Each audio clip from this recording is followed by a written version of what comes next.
Hey friends, what is good? Good news. If you try to update Blender BonsaiBIM lately, there might have been some challenges because the unstable build, again, if you are not using only the version provided through Blender, and if you are using the daily build, or the one that it gets updated a few times a week, then you could have not updated since 10th of September. And few days ago, I think it's 1 week or something like that, to be honest, it got fixed. So now you can resume your updates for your unstable version. First and foremost, I'm going to show you that I'm also using the latest Blender version, which is 4.5.3, and Bonsai latest daily build.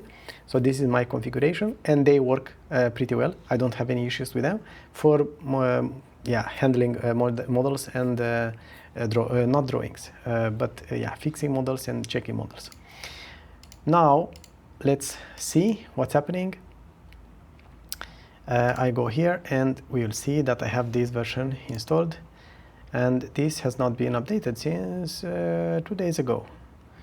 Let's see. Yeah, I updated it. So there is no update since then. Before that, it was like, if you want to make sure which version you have to look here and you will see 25.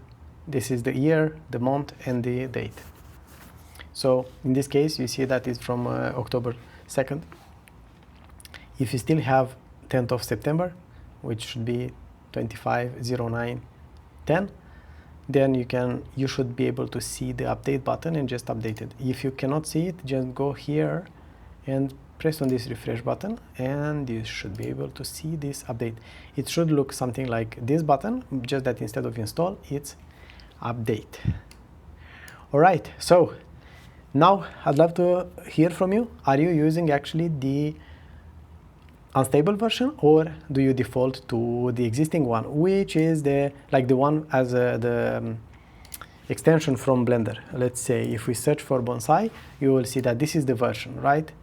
And you see that I don't have it installed. I don't think it's a good idea to have both of them. I'm not sure even if it works. We can see that this comes from extensions.blender.org. Meanwhile, this comes from raw GitHub user content.com. And you see also that this one has the maintainer dmalt, and this one has maintainer IFC OpenShell. All right, hope you liked it. I love to hear from you, and I'll catch you up in the next one. Bye.